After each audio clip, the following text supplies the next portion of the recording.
નમસ્કાર, મારું નામ જાદવ શ્રદ્ધા ભાઈલાલભાઈ છે. હું અમદાવાદ ગ્રામ્ય ગૌરાંગ પોપટભાઈ મેઘમણી માધ્યમિક શાળામાંથી આવું છું અને આજનો મારો વિષય છે વાંચન થકી ખડતર.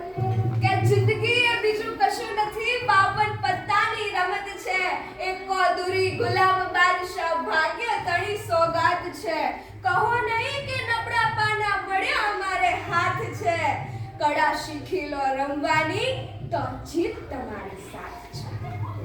પંક્તિને જો સાકાર કરવી હોય ને તો વાંચનનો ઘૂંટડો પીવો પડે. એવું કહેવાય છે કે ધ્યેય હંમેશા ઊંચો હોવો જોઈએ, પણ ફક્ત ધ્યેય ઊંચો રાખવાથી કઈ સફળતા ન મળી જાય. અરે સફળતા મેળવવા માટે તો વાંચન ઊંચું હોવું જોઈએ તો સફળતા મળે. જિંદગીના દરેક તત્વો પોતાની આગવી વિશેષતા ધરાવે છે. કે નસીબથી પરિસ્થિતિ બદલાય છે, કર્મથી સ્વર્ગે જવાય છે, સુખથી મોજ શોખ કરાય છે, પણ વાંચનથી તો દુનિયા બદલી શકાય છે. એ તાકાત છે વાંચન. જીવનમાં જમીન જાયદાદ, સુખ સંપત્તિ, ધન દોલત, મકાન બધાના ભાગલા પાડી શકાય. માણસ એને ભાગલા પાડીને વહેંચી શકે છે, પણ એક કેળવણી જ છે કે જ્યાં માણસ ધારે તો એના ભાગ ન પાડી શકે. અને આ કેળવણી આવે તો એ વાંચનથી જ આવે છે, અને માટે વાંચન જરૂરી છે. તમારા વર્તમાનનું વાંચન એ ભવિષ્યની સફળતા છે. અને એટલે જ કહેવાયું છે ને કે ભૂતકાળની વાતોને વર્તમાનમાં લાવે છે વાંચન, ભવિષ્યની રાહ ચીંધી સાચો રસ્તો બતાવે છે. માણસના દરરોજના 2 કલાકનું વાંચન એને એક દિવસ 200 કરોડનો માલિક બનાવી શકે છે. વાંચન, એક વાતની કલ્પના કરો કે તમે જ્યારે કોઈ પુસ્તક ખરીદો છો ત્યારે તમે અડધો કે 1 કિલો કાગળ નથી ખરીદતા, પરંતુ એક નવું જીવન ખરીદો છો.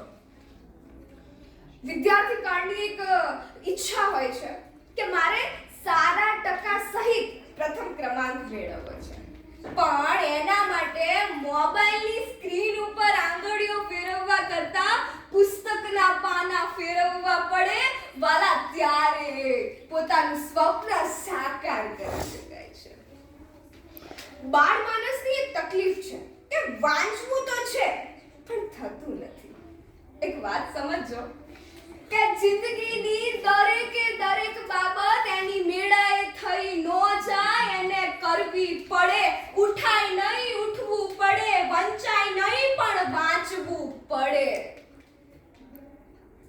તમારો કોહિનૂર જેવો મિત્ર કદાચ એક દિવસ તમારો સાથ છોડી દેશે, તમને દગો આપી શકશે, પણ આ લાકડામાંથી બનેલું કાગળ ને એમાં રહેલી વિદ્યા એ જિંદગીના દરેકે દરેક પરીક્ષામાં તમારો સાથ આપશે.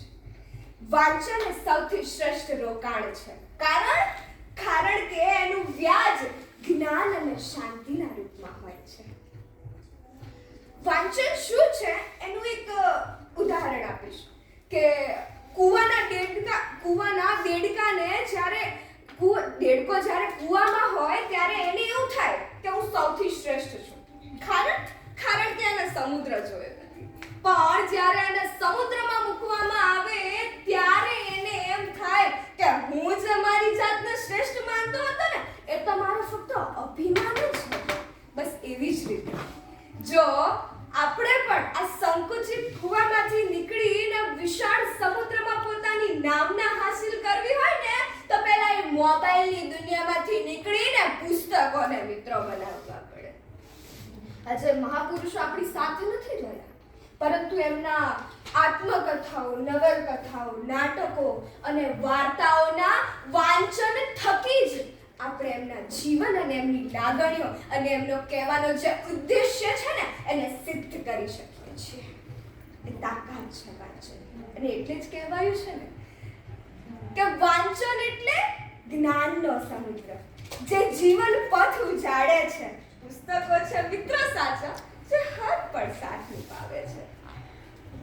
અંતર, વાંચન એ મૌન શિક્ષક છે જે જિંદગીમાં હરેક પળે મનુષ્યને એની સાચી દિશા અને રસ્તો બતાવે છે. બસ અહીંયા હું મારી વાણીને વિરામ આપું.